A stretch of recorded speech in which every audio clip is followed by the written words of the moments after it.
Welcome to our channel மாணவன் ஆசிரியர். இந்த இடம் நம்ம என்னோட பார்க்க போகிறோன்னு பார்த்தீங்கன்னா, தமிழகத்தில் 10ஆம் வகுப்பு மாணவர்களுக்கான பொதுத் தேர்வு மார்ச் ஏப்ரல் 2024க்கான கவர்மெண்ட்டோட அஃபிஷியல் ஒரிஜினல் கொஷின் பேப்பர்.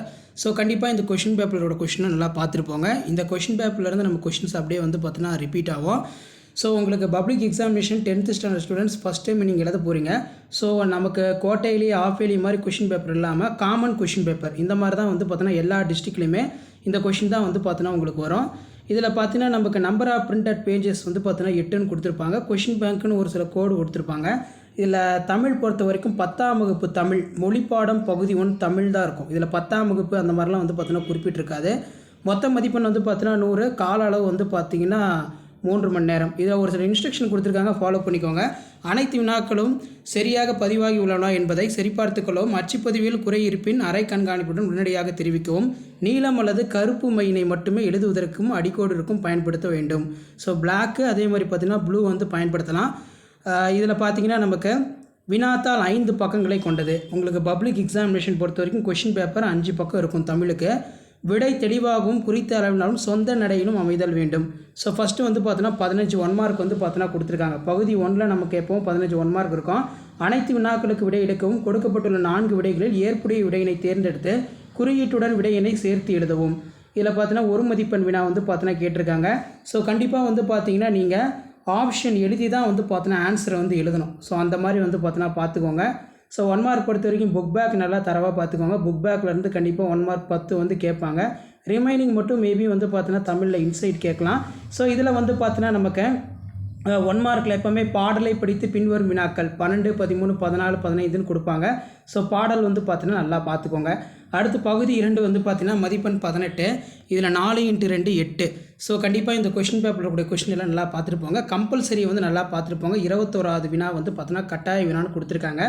தமிழ்நாட்டில் மட்டும் விளையாகக்கூடிய, அதாவது தமிழ்நாட்டில் மட்டும் விளையக்கூடிய சிறுகூலங்களின் பெயர்களை எழுதுக, விடைக்கேற்ற வினாக்கள் அமைக்க அது கேட்டிருக்காங்க. அடுத்து வந்து பார்த்தீங்கன்னா கீழே மெய்கீர்த்தி பாடுவதன் நோக்கம் யாது, குறிப்பு வரைக அவயம், அதே மாதிரி செயற்கை என தொடங்கும் திருக்குறளை எழுதுக. அடுத்து பார்த்தீங்கன்னா நமக்கு 5 × 2 10 எவையேனும் 5 வினாக்களுக்கு மட்டும் விடையளிக்கவும். இதில் பார்த்திங்கன்னா நமக்கு பகுபத உறுப்பிலக்கணம், அதே மாதிரி ஒருபானை சோற்றுக்கு ஒரு சோறு பதம், அளவுக்கு மீறினால் அமுதமும் நஞ்சாகும், பகுபத உறுப்பிலக்கணம் ஒழித்து, கலை சொற்கள் வந்து பார்த்தீங்கன்னா கொடுத்துருக்காங்க பேட்டர்ன். அதே மாதிரி மாற்றுத்திறனாளி மாணவர்களுக்கான விடை இருக்குது. இதை நீங்கள் வந்து பார்த்தீங்கன்னா அட்டன் பண்ணக்கூடாது. அட்டன் பண்ணிங்கன்னா உங்களுக்கு மார்க் கிடையாது. அடிக்கோடிட்ட தொகைநிலை தொடர்களை வகைப்படுத்துக அப்படின்னு கேட்டிருக்காங்க. அன்பு செல்வன் திறன் பேசியின் தொடுதிரையில் படித்து கொண்டிருந்தார். மரபு தொடருக்கான பொருளறிந்து தொடரில் அமைத்து எழுதுக. மணக்கோட்டை கண்ணும் கருத்தும். மாணவர்கள் பொதுத் தேர்வுக்கு கண்ணும் கருத்துமாக படித்தார்கள். குறள் வெண்பாவின் இலக்கணத்தை எடுத்துக்காட்டுடன் விளக்குக. அதே மாதிரி எவையேனும் 2 வினாக்களுக்கு மட்டும் சுருக்கமாக விடையளிக்கும். ஸோ கண்டிப்பாக 10ஆம் வகுப்பு மாணவர்கள் இந்த கவர்மெண்ட்டோட அஃபிஷியல் ஒரிஜினல் பப்ளிக் கொஷின் பேப்பரில் கூட கொஷின் எதுவும் ஸ்கிப் பண்ணாதீங்க. எல்லாத்தையும் நல்லா படிச்சுட்டு போங்க. இதிலேருந்து கண்டிப்பாக உங்களுக்கு கொஷின்ஸ் எல்லாம் ரிப்பீட் ஆகும். சங்க இலக்கியங்கள் காட்டும் மரங்கள் இன்றைக்கு தேவையே என்பதை பற்றி எழுதுக. 2 × 3 6. அடுத்து பார்த்தீங்கன்னா உரைப்பத்தியினை படுத்தி வினாக்களுக்கு விடை தருக. அடுத்து 31 ரொம்ப ரொம்ப இம்பார்ட்டன்ட். சோலை காற்றும் மின்விசிறி காற்றும் பேசிக்கொள்வது போல ஒரு உரையாடல் எழுதுக. அடுத்து 2 × 3 6. சித்தாளின் மனச்சுமைகள் செங்கருக்கள் அறியாது, இடஞ்சுட்டி பொருள் விளக்க ரொம்ப முக்கியம். தமிழங்கனார் தமிழையும் கடலையும் இரட்டை மொழி பாங்கினை எழுதுக. அடிப்பிறாமல் எழுதுக. அருளை பெருக்கி நீதி வெண்பா பாடல், மாற்றம் என தொடங்கும் சாலை என முடியும் காலக்கணித பாடல். அடுத்து 2 × 3 6. இதில் வந்து பார்த்திங்கன்னா நமக்கு தோட்டத்தில் மல்லிகைப்பூ பறித்த பூங்குடி வருமொழியில் ஆடு மாடுகளுக்கு தண்ணீர் தொட்டியில் குடிநீர் நிரப்பினால். இது அடிக்கடி இந்த தொகை தொடர்கள் வந்து வகைப்படுத்த எழுத சொல்கிறது கேட்குறாங்க. இதை நல்லா பார்த்துக்கோங்க. அடுத்து பார்த்திங்கன்னா வேலோடு நின்றான் இடுவன், அது ரொம்ப இம்பார்ட்டன்ட். அதுக்கு கீழே வந்து பார்த்திங்கன்னா நமக்கு 5 × 5 25 பகுதி 4ல் வந்து பார்த்திங்கன்னா 25 மதிப்பெண் இருக்கும். இதில் முல்லைப்பாட்டில் உள்ள கார்கால செய்திகளை விரித்து எழுதுக. வள்ளுவம் சிறந்த அமைச்சருக்கு என கூறி இலக்கணங்கள் நமக்கு பொருந்துவதை குறள் வழி விளக்குக. பள்ளி திடலில் கிடந்த பணப்பை உரியவரிடம் ஒப்படைத்ததையும் அதற்கு பாராட்டு பெற்றதையும் பற்றி வெளியூரில் இருக்கும் உறவினர் ஒருவருக்கு கடிதம் எழுதுக. நெக்ஸ்ட் வந்து பார்த்தீங்கன்னா மருந்தகம் ஒன்றிலிருந்து உங்கள் தாத்தா வாங்கி வந்த மருந்தின் பயன்பாட்டு தேதி முடிவடைந்ததை அறிந்து நீங்கள் அந்த மருந்தகத்தின் மீது உரிய நடவடிக்கை எடுக்குமாறு சுகாதாரத்துறை ஆய்வாளருக்கு அவர்களுக்கு முறையீட்டு கடிதம் ஒன்று எழுதுக. கண்டிப்பாக பப்ளிக் எக்ஸாமினேஷனில் கடிதம் சில டைம் காமனாக கேட்பாங்க, அப்படி தான் வந்து பார்த்தோன்னா கேட்டிருக்காங்க. நெக்ஸ்ட்டு காட்சினை கொண்டு கவி உணர்வு எழுதுக. ஸோ விவசாயி வந்து பார்த்தோன்னா ஏர் வச்சுருக்காங்க, இதுக்கு ரிலேட்டடாக வந்து பார்த்தீங்கன்னா ஒரு 5 பாயிண்ட்ஸ் வந்து நீங்கள் மேக் பண்ணி எழுதுகிற மாதிரி இருக்கும். அதே மாதிரி கீழே வந்து பார்த்திங்கன்னா நமக்கு பள்ளியிலும் வீட்டிலும் நீங்கள் நடந்து கொள்ளும் முறைகளை பட்டியலிடுக.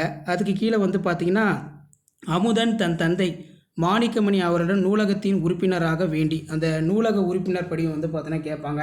நெக்ஸ்ட் வந்து பார்த்தீங்கன்னா டிரான்ஸ்லேஷன் கேட்டிருக்காங்க. மாற்றுத்திறனாளி மாணவர்களுக்கு கொடுத்துருக்காங்க, இது நீங்கள் எழுதாதீங்க, உங்களுக்கு மார்க் கொடுக்க மாட்டாங்க. அதே போல் வந்து பார்த்தீங்கன்னா நமக்கு மதிப்பெண் 24 அனைத்து வினாக்களுக்கு விரிவான விடையளிக்கும் 3x8 24. உங்கள் இல்லத்துக்கு வந்த உறவினருக்கு நீங்கள் செய்த விருந்தோம்பலை அழகுற விவரித்து எழுதுக. அதே மாதிரி சிலப்பதிகார வினா கேட்டிருக்காங்க, வணிக வீதி. நெக்ஸ்ட்டு வந்து பார்த்திங்கன்னா நமக்கு அல்லது புயலிலே ஒரு தோணி கதைப்பகுதியில் இடம்பெற்றுள்ள கடற்பயண நிகழ்வுகளை விவரித்து எழுதுக. உங்கள் பகுதியில் நடைபெற்ற அரசு பொருட்காட்சிக்கு சென்று வந்த நிகழ்வை கட்டுரையாக்குக. குறிப்பு: முன்னுரை: அரசு பொருட்காட்சி அமைவிடம், பல்வித அரங்குகள், நடைபெற்ற நிகழ்ச்சிகள், அடைந்த உணர்வுகளும் நன்மைகளும் முடிவுரை அல்லது குறிப்புகளை கொண்டு கட்டுரை ஒன்று எழுதுக. முன்னுரை: கொரோனா பெருந்தொற்று தடுப்பு நடவடிக்கைகள், விழிப்புணர்வு செயல்பாடுகள், நமது கடமைகள். முடிவுரை. ஸோ கண்டிப்பாக வந்து பார்த்தீங்கன்னா 10ஆம் வகுப்பு மாணவர்கள் இந்த 10ஆம் வகுப்பு பொதுத் தேர்வு 2024 மார்ச் ஏப்ரல் 2024க்கு இந்த கொஷின் பேப்பரோட கூட கொஷின் எதுவும் ஸ்கிப் பண்ணாதீங்க. ஸோ இது எல்லாமே வந்து பார்த்தோன்னா பப்ளிக் எக்ஸாமோட official original question paper, model question paper. So இந்த கொஷினை மட்டும் நீங்கள் பார்த்தீங்கன்னா கண்டிப்பாக இதில் இருக்கக்கூடிய கொஷின் வந்து பார்த்தோன்னா உங்களுக்கு ரிப்பீட் ஆகும். ஸோ வீடியோ உங்களுக்கு இன்ஃபர்மேட்டிவாக இருந்துச்சுன்னா மறக்காத உங்கள் ஃப்ரெண்ட்ஸ் எல்லாத்துக்கும் ஷேர் பண்ணுங்கள். மாணவன் ஆசிரியர் யூடியூப் சேனல் சப்ஸ்கிரைப் பண்ணி கீழே இருக்கக்கூடிய பெல் ஐக்கானை ப்ரெஸ் பண்ணி ஆன் வைங்க. ஸோ உடனுக்குடன் 10th ஸ்டாண்டர்ட் பப்ளிக் எக்ஸாமினேஷனுக்கான March April 2024 important question paper presentation, public paper presentation வீடியோலாம் அடுத்தடுத்த வீடியோவில் அப்டேட் பண்ண போகிறோம். ஸோ அந்த வீடியோலாம் உங்களுக்கு நோட்டிஃபிகேஷன் வரும்னா மறக்காத மாணவன் ஆசிரியர் யூடியூப் சேனல் சப்ஸ்கிரைப் பண்ணிக்கோங்க, கீழே இருக்கக்கூடிய பெல் ஐக்கானை ப்ரெஸ் பண்ணி ஆளுங்க. ஸோ உடனுக்குடன் நிறைய அப்டேட் நீங்கள் தெரிஞ்சுக்கணுன்னா மறக்காத நம்மளுடைய வாட்ஸ்அப் சேனலோட லிங்க் வந்து பார்த்தீங்கன்னா கீழே டிஸ்கிரிப்ஷனில் இருக்குது, அதில் ஜாயின் பண்ணிக்கோங்க. So 10th Tamil, English, maths, science, social சயின்ஸ்க்கான important question paper, paper presentation video, public எக்ஸாமினேஷனுக்கு என்னென்ன கொஸ்டின் படிக்கணும் இதெல்லாம் வந்து பார்த்தீங்கன்னா அப்டேட் பண்ண போகிறோம். ஸோ கண்டிப்பாக 10th standard students upcoming public எக்ஸாமினேஷனுக்கு இந்த கொஸ்டின் பேப்பர் வந்து உங்களுக்கு ரொம்ப ரொம்ப யூஸ்ஃபுல்லாக இருக்கும். ஸோ இந்த மாடலை பேஸ் பண்ணி தான் உங்களுக்கு பப்ளிக் எக்ஸாமுக்கு கொஸ்டின் எல்லாமே எடுப்பாங்க. அதனால் மறக்காத வீடியோ மட்டும் ஃப்ரெண்ட்ஸுக்கு ஷேர் பண்ணுங்கள். மாணவன் ஆசிரியர் யூடியூப் சேனல் சப்ஸ்கிரைப் பண்ணுங்கள். அடுத்து பார்த்திங்கன்னா நம்ம English, science, social science, maths இது எல்லாத்துக்குமே வந்து பார்த்தீங்கன்னா கவர்மெண்ட்டோட official original public question paper பார்க்க போகிறோம். ஸோ அந்த வீடியோ உங்களுக்கு நோட்டிஃபிகேஷன் வரும்னா மாணவன் ஆசிரியர் யூடியூப் சேனல் சப்ஸ்கிரைப் பண்ணுங்கள். மறக்காத வீடியோ ஃப்ரெண்ட்ஸுக்கு ஷேர் பண்ணுங்கள். ஸோ கண்டிப்பாக பப்ளிக் எக்ஸாமினேஷனுக்கு நீங்கள் ப்ரிப்பேர் ஆகிறதுக்கு நம்ம சேனல் ரொம்ப ரொம்ப யூஸ்ஃபுல்லாக இருக்கும். தேங்க்யூ.